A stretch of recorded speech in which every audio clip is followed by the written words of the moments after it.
de suma importancia para cada uno de nosotros y ciertamente para nuestros amigos. Vamos a leer un verso en el libro de Romanos, capítulo 3. Muchos de nosotros sabemos de memoria este versículo. Romanos, capítulo 3 y verso 23. Dice en este verso: por cuanto todos pecaron y están destituidos de la gloria de Dios. Bueno, el tema que nos va a ocupar en esta tarde ¿es usted pecador? En este versículo dice claramente: por cuanto todos pecaron y están destituidos de la gloria de Dios. Y lo encontramos ciertamente en la palabra de Dios, siendo que la palabra de Dios tiene que ser verdad, porque el escritor, el que inspiró esta palabra, es perfecto, en él no hay mentira. La Biblia es un libro especial, es un libro que para nosotros es una gran bendición, para cada uno de nuestros amigos también. Alguien ha dicho, la Biblia es una guía para el que está perdido, es agua para el que está sediento, pan para el hambriento, medicina para el enfermo, paz para el que está triste, ¿verdad? Y consuelo para el que está desconsolado. En ella se hablan de muchas cosas. Se habla de Dios, que es un Dios maravilloso, pero también se habla de usted y de mí. Y ciertamente cuando se habla de usted y de mí, se nos muestra el estado real, no el estado en el que nosotros pensamos que estamos, sino el estado en que en verdad estamos delante de Dios. Y cuando la Biblia habla acerca de nosotros, nos describe de una manera interna y externa. De una manera externa, la Biblia dice en el libro de Isaías, capítulo 53, dice: por cuanto cada uno de nosotros como ovejas se ha descarriado, dice, cada uno por su camino. Y eso nos quiere dar a entender que nosotros estamos lejos de Dios. ¿Piensa usted que está lejos de Dios? Bueno, eso es lo que la Biblia dice, que cada uno de nosotros se ha descarriado como ovejas, cada cual por su camino. Dice Proverbios que nosotros pensamos que estos caminos son buenos, o que son caminos por así decirlo, cada uno de nosotros pensamos correctos, pero en verdad el fin es camino de muerte, de destrucción. Internamente la Biblia dice que en el corazón del pecador, dice, no hay paz. Bien dice en otro versículo también que el impío, dice, huye sin que nadie lo persiga. ¿Qué quiere decir? Además de no tener paz, tiene temores. ¿Qué clase de temores tiene usted hoy? ¿A qué le teme hoy? ¿Le teme a la muerte? ¿Le teme al futuro? ¿Tiene inseguridad? Y ciertamente esta descripción es una descripción real, porque el hombre sin Dios no puede tener paz, no puede tener tranquilidad, no puede tener la verdadera felicidad y el gozo. La Biblia dice en este versículo que leímos que todos somos pecadores. Y la pregunta es, ¿cree usted que usted es un pecador? Bueno, muchos no lo admiten. Otros no lo creen, otros lo niegan y otros lo ignoran. Pero aún no importa lo que usted crea o haga, usted, dice la Biblia, es un pecador.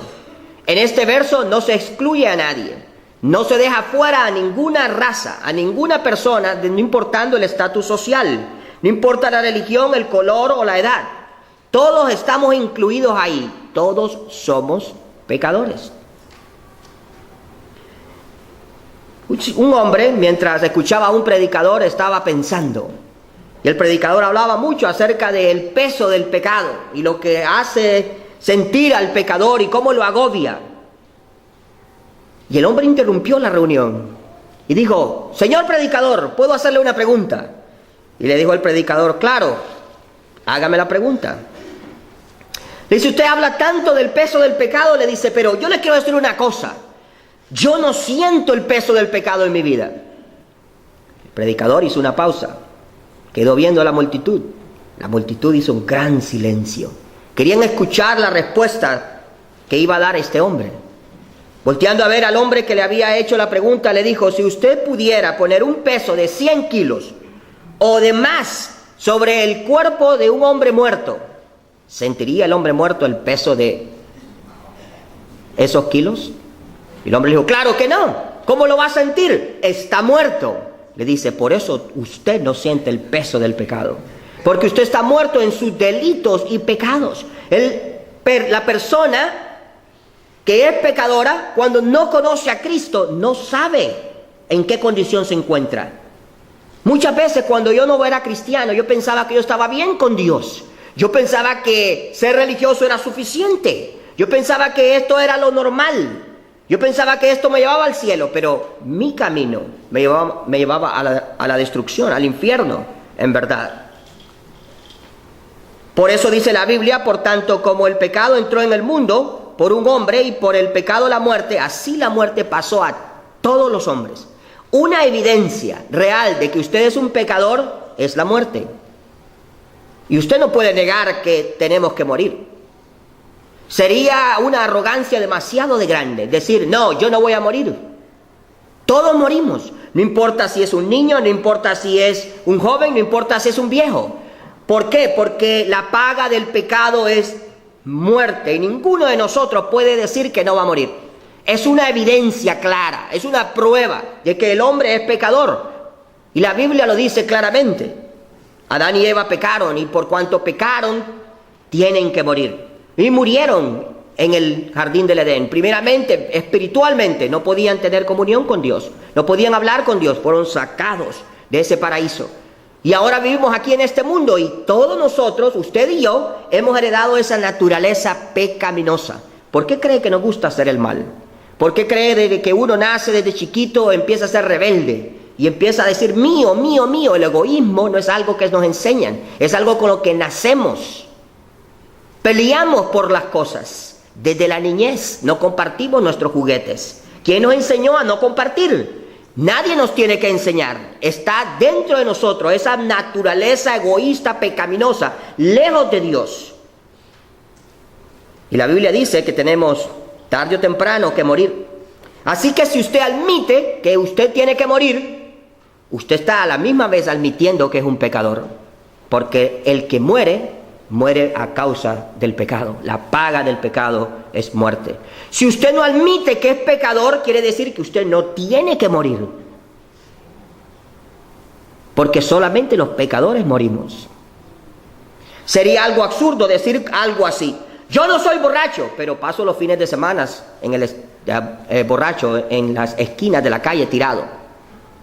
Sería algo absurdo también decir yo le soy infiel a mi esposa, pero la engaño con otra mujer que no es mi esposa.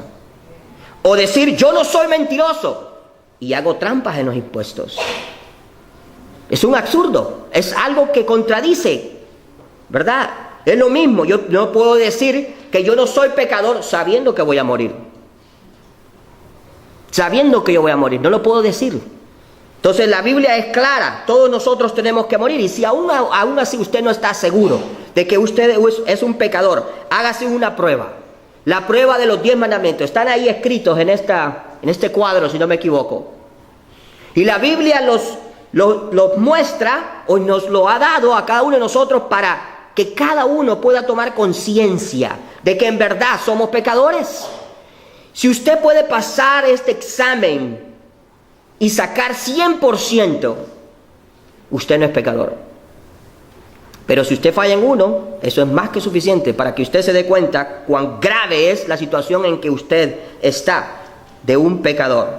Por así decirlo, ¿cuál sería la primera pregunta? La primera pregunta sería, basada en los 10 mandamientos, ¿siempre has puesto a Dios primero en tu vida?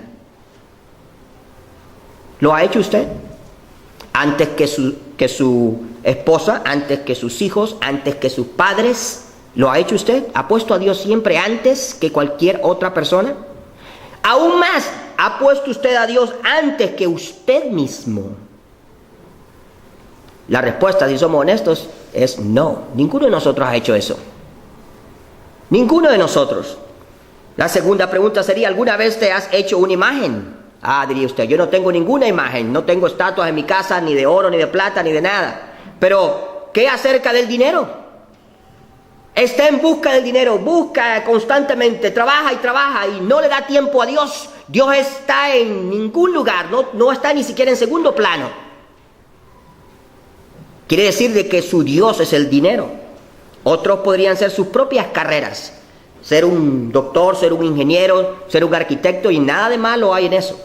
El problema es cuando nosotros nos ocupamos de todas esas cosas y nos olvidamos de Dios. El dejar a Dios en segundo plano es haber hecho nuestra carrera un ídolo. O pueden ser los placeres. El hombre se divierte en los placeres, en discotecas, en usando el alcohol, usando las drogas y cuantas otras cosas más, y ellos no les importa lo que Dios tenga que decir acerca de estas cosas. Quieren disfrutarlo y quieren vivir, y esos son sus ídolos, los placeres.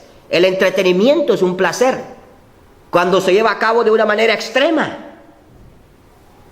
Podemos mirar entonces de que hemos desobedecido ese mandamiento, ¿verdad? Nuestros ídolos ya no son ídolos hechos de mano, están en el corazón, que es aún peor.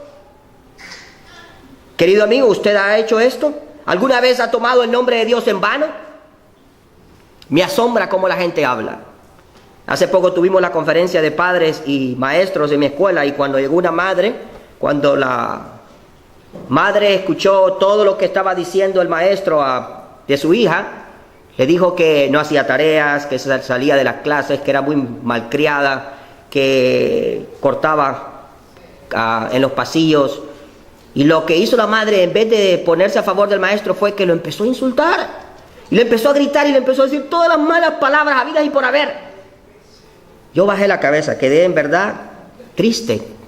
¿Cómo las personas podemos cambiar? ¿Cómo las personas podemos pensar y engañarnos a nosotros mismos? Y no solamente eso, usar el nombre de Dios en vano. Usó el nombre de Dios muchas veces, maldiciendo a este maestro. Yo sé que usted no se atrevería a usar el nombre de Hitler para maldecir, ni el nombre de Saddam Hussein, pero se atreve a usar el nombre de Dios. Hemos desobedecido este mandamiento. ¿Has tratado alguna vez a tus padres de una manera desagradable? Vivimos en un tiempo difícil donde los hijos, como la Biblia dijo, ¿verdad?, iban a ser rebeldes, desobedientes. Y hay muchas veces hijos que tratan a sus padres como que si fueran un pedazo de basura. Los golpean, les gritan, les dicen malas palabras, los desprecian. No hay tiempo para ellos. No les quieren dar un abrazo, no les pueden dar un beso. Si los quieren abrazar, se enojan. Qué triste. Deshonramos a nuestros padres. Es otro mandamiento. Honra a tu padre y a tu madre, dice. Y eso nos da a entender a nosotros que cuando desobedecemos, nos muestra cuán mal estamos delante de Dios. Somos pecadores. ¿Alguna vez has matado a alguien? Dice usted, respira usted ahorita. No. Bueno, tal vez nunca con una pistola o con un puñal, pero en el corazón. El Señor dijo que si nosotros nos enojábamos contra alguien y teníamos un mal pensamiento, y ahí en la mente nosotros podíamos darle una paliza o pegarle un tiro o una puñalada, ya lo matamos en el corazón. Eso es lo que dijo el Señor. El estándar del cristianismo es demasiado de alto. El Señor lo elevó de la ley a algo superior. Por lo tanto, aún el desear hacerle un daño a alguien en el corazón es pecado. Y aunque usted nunca ha matado literalmente, en el corazón todos hemos pecado y matado. Somos asesinos. No se oye bien, ¿verdad? Pero delante de Dios es lo que somos, asesinos. Y no solamente eso, dice ahí, ¿alguna vez has cometido adulterio? No, jamás. Yo le he sido fiel a mi esposo, yo le he sido fiel a mi esposa, pero en el corazón. Miramos los hombres, ¿verdad? Una hermosa muchacha caminando y lo primero que imaginamos es un mal pensamiento. Ya fornicamos delante del Señor. Y usted, querido amigo, ¿nunca se le ha pasado una mala imagen? ¿Nunca ha tenido un mal pensamiento acerca de alguien? ¿De una persona, de una mujer, alguien del sexo opuesto? Claro que sí, todos, no hay mente perfecta. Y eso nos da a entender en verdad que necesitamos a Dios. Somos pecadores. Y podríamos seguir con la lista, pero no tenemos demasiado tiempo, ¿verdad? ¿Alguna vez has mentido? Esta es la prueba que todo el mundo falla. Y todo el mundo no se atreve a decir que no. Todos hemos mentido de alguna forma o de alguna manera, ¿verdad? Y todos hemos también codiciado tener cosas. Y ahí es el 10º mandamiento. No codiciarás, pero codiciamos. Codiciamos el carro del vecino, la casa del vecino, la esposa del vecino, la yarda del vecino, las flores del vecino, todo lo que está a nuestro alrededor lo deseamos. Es la codicia. Y aún Pablo dijo que si no hubiese sido por este mandamiento, él no se hubiese dado cuenta que él era pecador. Pero cuando él miró en la ley que dice no codiciarás, él se dio cuenta de las cosas que él deseaba y codiciaba, ese deseo de tener y con una intensidad fuerte. Por lo tanto, él dijo, soy pecador, necesito a Cristo, ¿verdad? Hay otro versículo, una vez que nosotros nos damos cuenta que somos pecadores, que nos pone en evidencia. Dice, y de la manera que está establecido para los hombres, que mueran una sola vez y después de esto el juicio. Tú eres un pecador y cuando usted muera va a presentarse delante de Dios. La pregunta es, Él le va a juzgar a usted. Y la pregunta que usted debe de hacerse ahora es, ¿seré hallado inocente o culpable? Ya usted sabe la respuesta. Porque acabamos de hacer un examen y si usted falló en uno de ellos, se hace culpable de todos. O sea que usted es un asesino, usted es un fornicario, usted es un mentiroso, usted es una persona que deshonra a su padre y a su madre, ha deshonrado a Dios, ha deshonrado a su prójimo, ha codiciado. Y cuando usted se presente delante de Dios, Dios le va a mostrar todas las evidencias y todo lo que usted hizo a escondidas que nadie vio, Él se lo va a presentar a usted como evidencia. Y usted dice, pero nadie estaba ahí, pero Dios estaba ahí. Y Dios observa todo, porque el día y las tinieblas no hay diferencia para Él. Él ve todo. Y entonces, ¿qué va a hacer usted? Nada más que recibir el juicio de condenación. Y el juicio de condenación es el infierno. Y el infierno es un lugar terrible. Es un lugar de tormento, dice la Biblia, que el que entra ahí nunca sale. Y el que está ahí va a estar siendo atormentado día y noche sin fin. Alguien decía lo siguiente: ninguna pesadilla puede producir un terror igual como el del infierno. Ninguna película de terror puede describir el terror del infierno. Ninguna enfermedad dolorosa puede asemejarse al verdadero dolor que el hombre tendrá en el infierno. Ningún hombre y mujer, por muy abandonados que hayan sido, desamparados de sus padres, dejados huérfanos, o lo que lo abandonó el esposo o la esposa y siente una gran soledad. Esa soledad no se compara con la soledad que usted va a tener en el infierno, aun cuando esté rodeado de millones y millones de personas que van a estar sufriendo a su lado. La angustia que sintieron los mineros en Ecuador cuando estaban en las minas y estaban a oscuras ahí, el terror de las tinieblas, no es nada comparado con el terror de las tinieblas del infierno. Ese lugar no es nada atractivo, pero es el lugar que el hombre merece ir a causa de la desobediencia en contra de Dios. Alguien dijo, el hombre que está en el infierno verá el infierno, olerá el infierno, respirará el infierno, oirá el infierno, sentirá el infierno. ¿Usted no quiere ir ahí? ¿O sí quiere? ¿Ama más su pecado? ¿Ama más su propia vida que lo que Dios le ofrece? ¿Cómo puede usted limpiarse de sus pecados? Bueno, la Biblia dice claramente cómo. Juan capítulo 1 y verso 29. En ese versículo se nos muestra cómo el hombre puede ser limpio de su pecado. Juan capítulo 1, y es otro verso en verdad que casi todos sabemos, y verso 29 dice de la siguiente manera: el siguiente día vio Juan a Jesús, que venía a él y dijo: he aquí el Cordero de Dios que quita el pecado del mundo.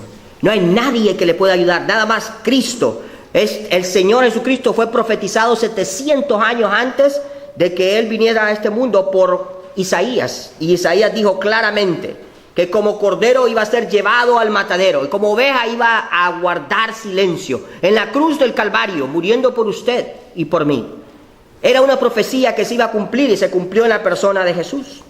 Juan dice en Apocalipsis: digno es el cordero que fue inmolado. ¿Qué quiere decir eso? Que Él fue clavado de sus manos y de sus pies y se desangró completamente, derramó toda su sangre por usted.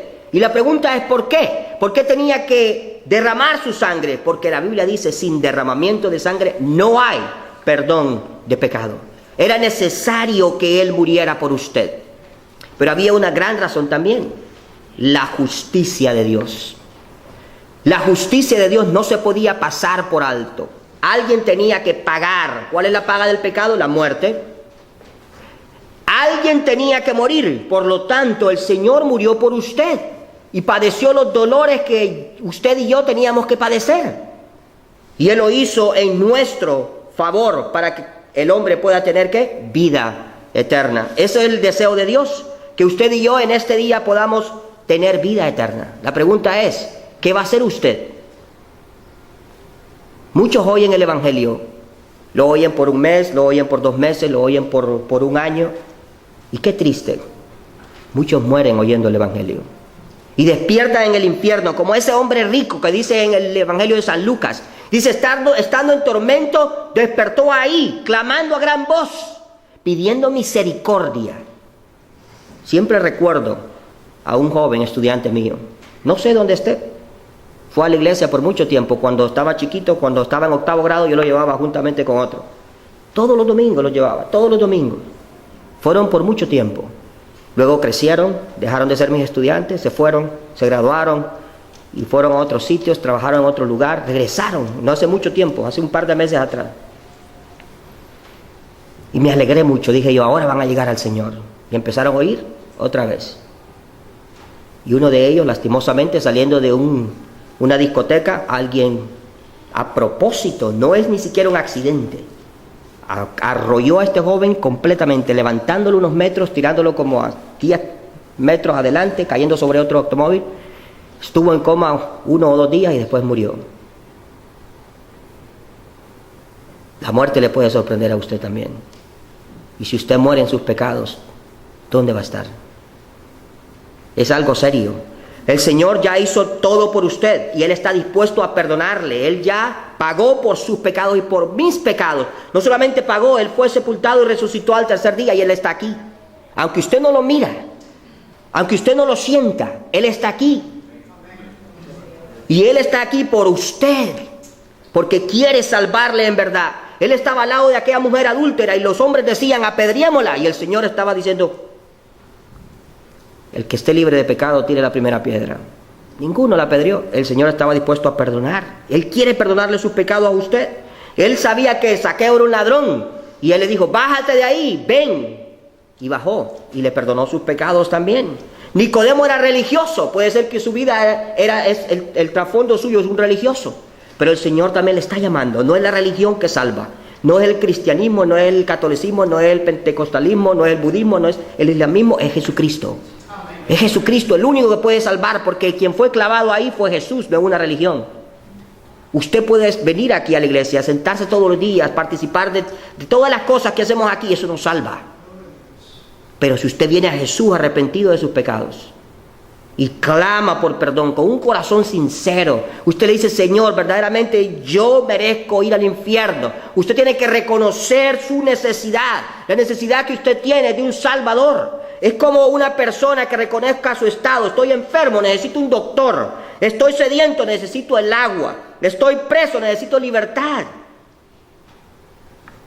Y si usted reconoce que es pecador, hoy Dios le puede perdonar de sus pecados. Y no solamente le va a perdonar de sus pecados, pero le va a hacer un hijo o una hija y le va a dar vida eterna. Porque Él vino a buscar y a salvar lo que se había perdido. Hay un versículo en la Biblia que es de suma importancia, en verdad. Dice ahí en Apocalipsis capítulo 3 y verso 20, dice, aquí yo estoy a la puerta y llamo. Si alguno oye mi voz y abre la puerta, entraré a él y cenaré con él y él conmigo. Dios está haciendo ese llamado. Y Dios quiere perdonarle a usted. Si usted está aquí en esta tarde, usted entiende, número 1, que usted es un pecador. Número 2, que por causa de su pecado usted tiene que morir e ir al infierno, pero usted cree con todo su corazón que Jesucristo murió en la cruz del Calvario y que pagó por sus pecados y que la sangre de Jesucristo le puede perdonar y le puede limpiar y le puede salvar, y usted quiere venir a Él, bien puede hacerlo.